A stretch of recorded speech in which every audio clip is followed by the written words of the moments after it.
నమస్తే, welcome to next Zee News. ఈనాటి వార్తా విశేషాలు. గిరిజన సంక్షేమ శాఖపై సచివాలయంలో సీఎం చంద్రబాబు సమీక్ష నిర్వహించారు. గిరిజన ప్రాంతాల్లో రానున్న రోజుల్లో డోలీ మోతలు కనిపించకూడదని అధికారుల్ని ఆదేశించారు. గిరిజన మహిళల సౌకర్యం కోసం గర్భిణీ వసతి గృహాలు, ట్రైకార్, జీసీసీ, ఐటీడీఏలను యాక్టివేట్ చేయాలని సూచించారు. గత ప్రభుత్వ వ్యవస్థల విధ్వంసంతో గిరిజనుల జీవన ప్రమాణాలు దారుణంగా పడిపోయాయని మండిపడ్డారు. అవసరమైన మౌలిక వసతులు కల్పించడం ద్వారా ఫీడర్ అంబులెన్స్లని తిరిగి ప్రవేశపెట్టాలని ఆదేశించారు.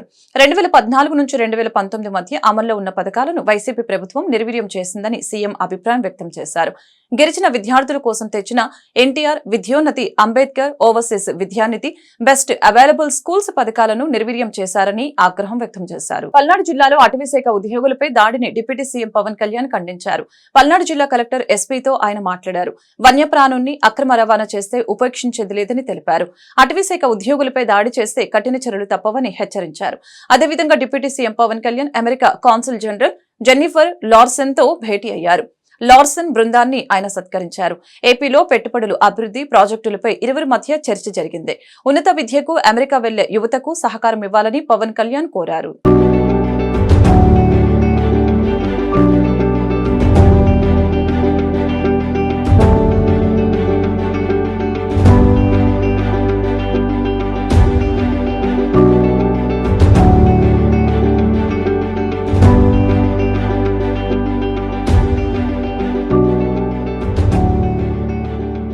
గుంటూరు పశ్చిమ నియోజకవర్గం పరిధిలోని శివారు కాలనీలో మెరుగైన మౌలిక సదుపాయాలు కల్పిస్తామని గుంటూరు పశ్చిమ ఎమ్మెల్యే గల్లా మాధవి స్పష్టం చేశారు.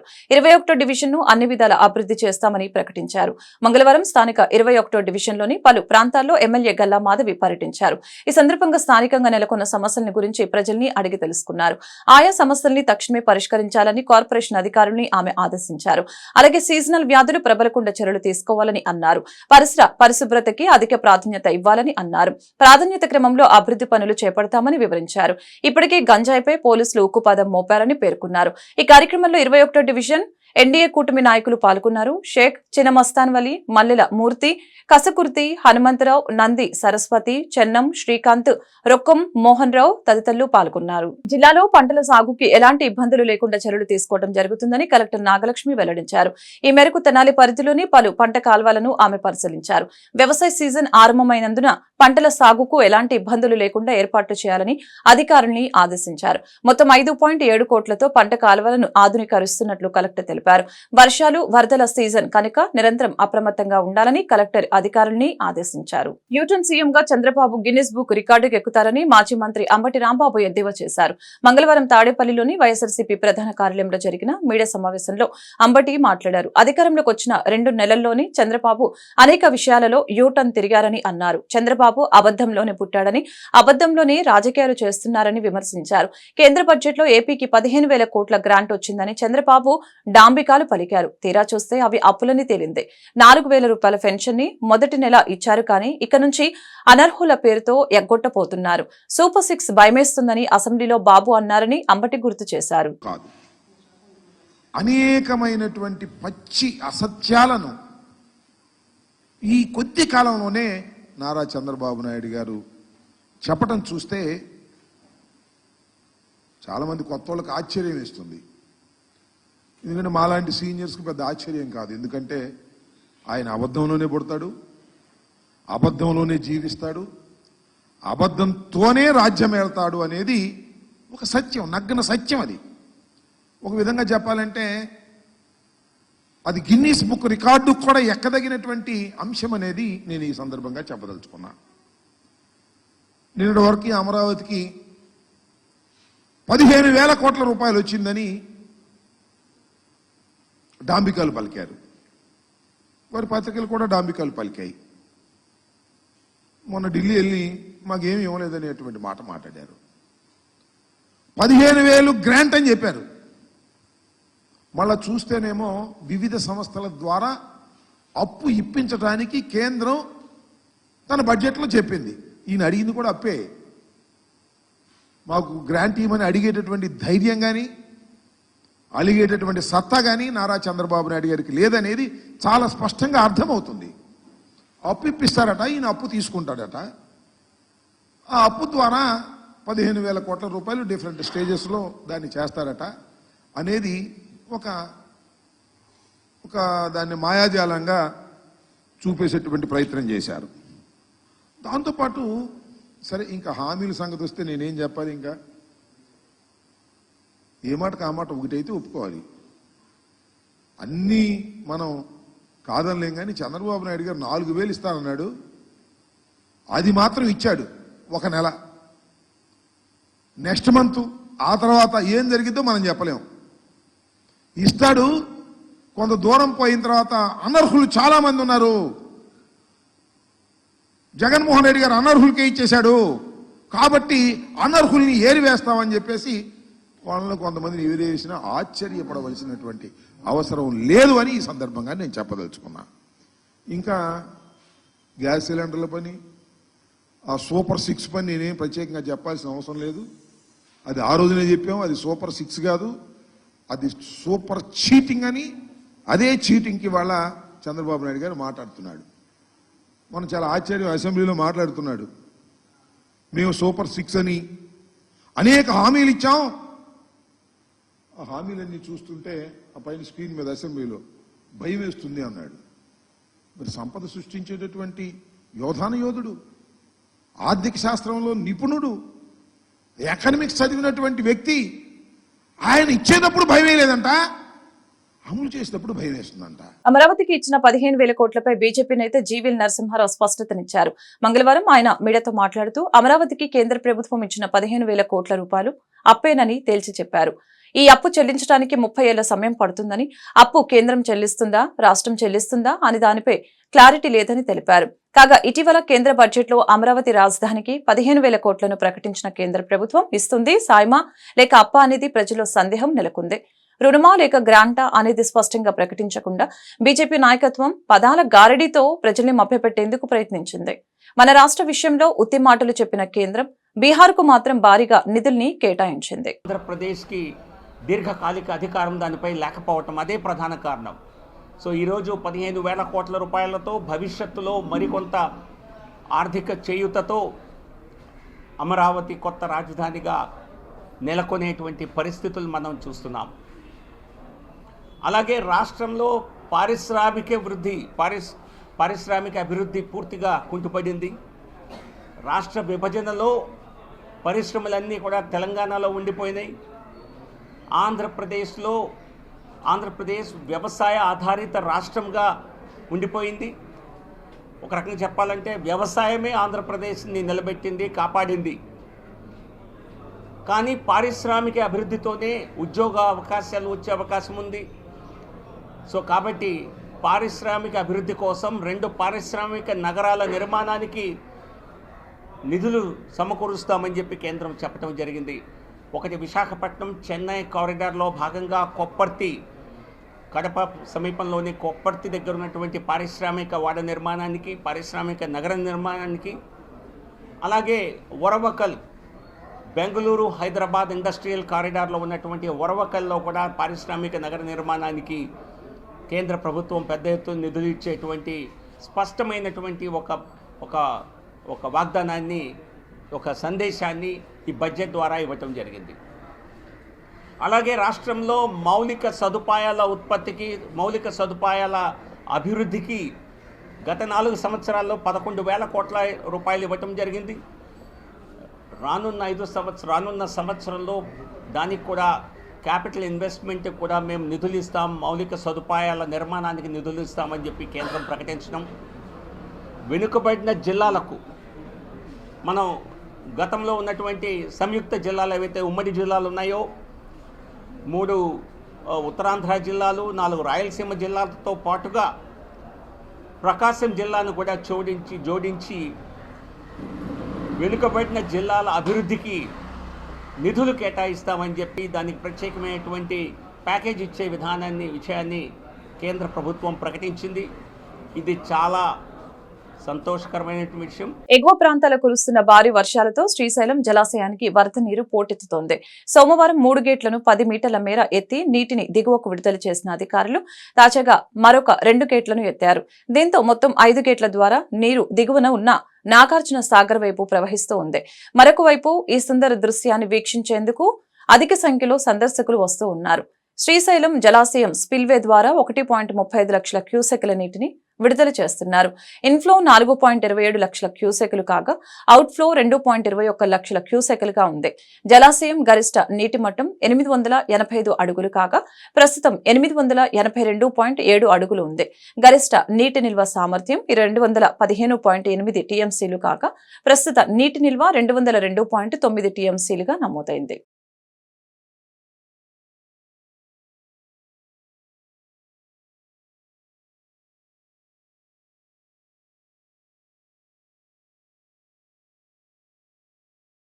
ప్రతిపక్ష హోదా కల్పించాలని వైఎస్ఆర్సీపీ అధినేత వైఎస్ జగన్మోహన్ రెడ్డి పిటిషన్పై హైకోర్టు విచారణ జరిపింది.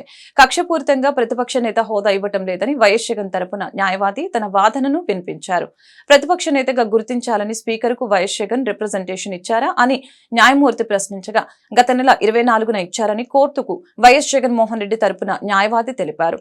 దీంతో అసెంబ్లీ సెక్రటరీ, స్పీకర్, కార్యదర్శికి కోర్టు నోటీసులు జారీ చేసింది. కౌంటర్ దాఖలు చేయాలని ఆదేశిస్తూ 3 వారాలకు విచారణను కోర్టు వాయిదా వేసింది.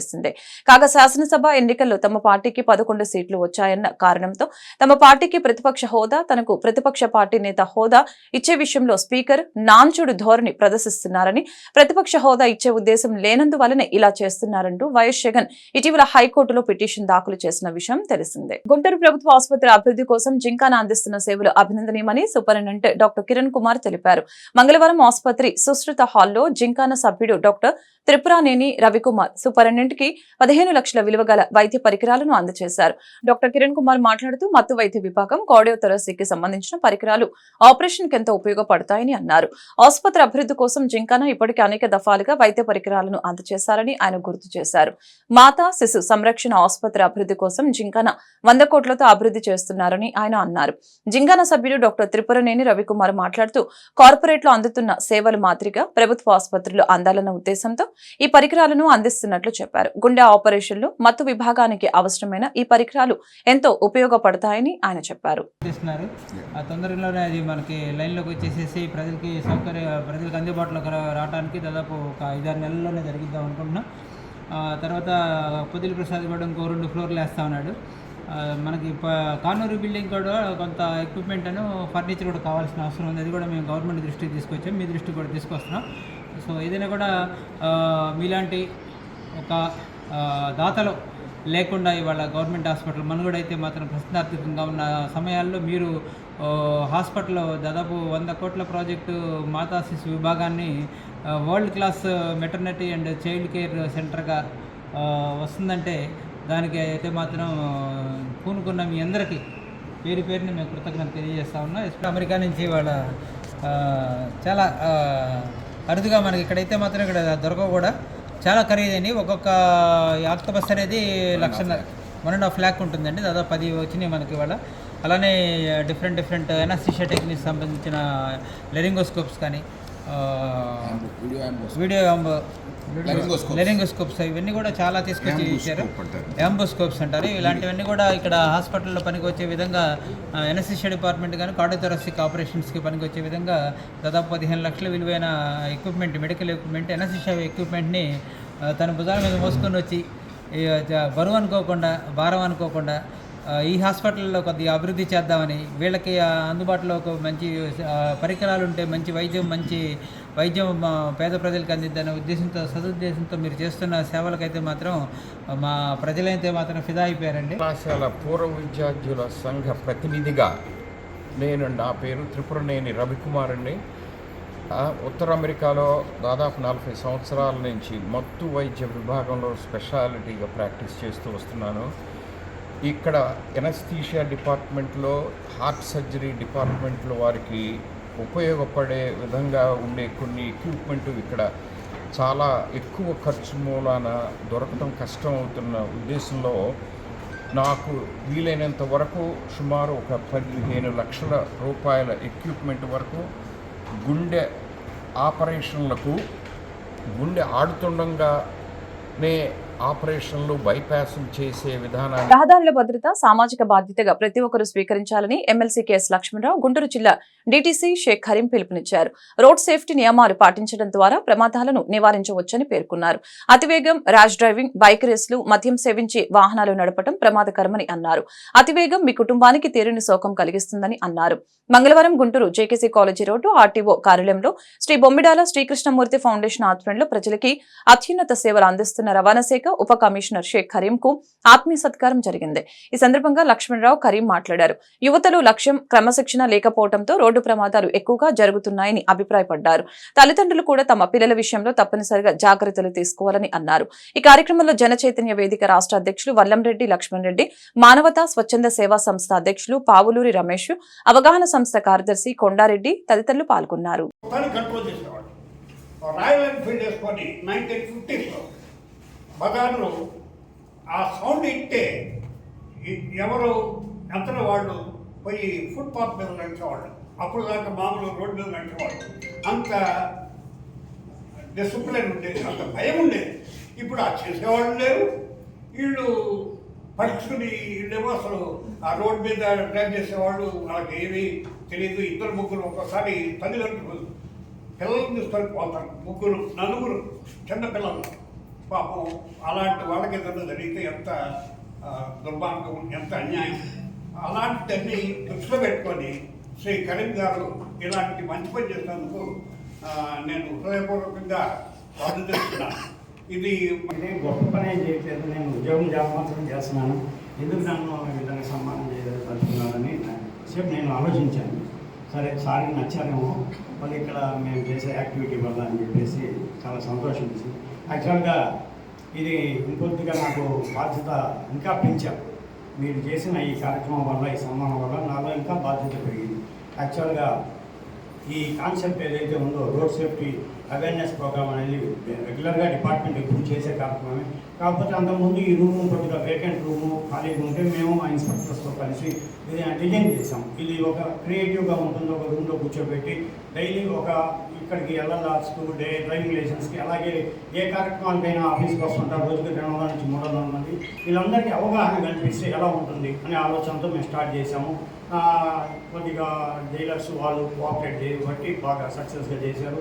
దీన్ని మా మోటార్ వెహికల్ ఇన్స్పెక్టర్స్ అందరూ కూడా కోఆపరేట్ చేశారు. ఇదంతా ఒక టీం వర్క్. ఆర్టీఐ గుంటూరు అనేది ఒక టీం వర్క్ లాగా చేసుకోబట్టి మేము ఈరోజు ఇది సక్సెస్ చేయగలుగుతున్నాము. ఇంకా మెయిన్ ఈ ఇనిషియేటివ్ రావడానికి నాకు ముఖ్య కారణం ఏంటంటే ప్రతి మంత్లీ రోడ్ సేఫ్టీ మీటింగ్ అనేది జిల్లా కలెక్టర్ గారి ఆధ్వర్యంలో చేస్తాం. నేను మెంబర్గా నేను ఈ అంకెలు చదవాల్సి వస్తుంది. రోడ్ యాక్సిడెంట్స్ నెలకి ఎన్ని జరిగింది అందరికీ కూడా తెలుసు. ఈరోజు రవాణా శాఖ మీద బాధ్యత పెద్ద ఎత్తున పెరిగిపోయింది. వాహనాల సంఖ్య పెరిగిపోయింది. 2 వీలర్స్ కానీ 4 వీలర్స్ కానీ మన కళ్ళ ముందు మనం చూస్తూ ఉన్నాం. ఈ వాహనాలు లైసెన్స్ తీసుకోవడం, నడపడం ఇంకొక భాగం. కానీ మన కళ్ళ ముందు మనం చూస్తున్నాం పిల్లలు, చిన్న చిన్న పిల్లలు స్పోర్ట్స్ బైక్స్. తల్లిదండ్రులు కూడా 3 లక్షలైనా 4 లక్షలైనా ఆ స్పోర్ట్స్ బైక్ని కొనిచ్చేస్తున్నారు పిల్లలు. ఇంటర్మీడియట్ చదివే పిల్లలు స్పోర్ట్స్ బైక్ నడుపుతున్నారు. మనం చాలా మంది చూస్తున్నాం. అట్లానే బైక్ పందాలు, హైవే మీద బైక్ పందాలు. నేను రోజు విజయవాడ వెళ్తానే ఉంటాను హైవే మీద.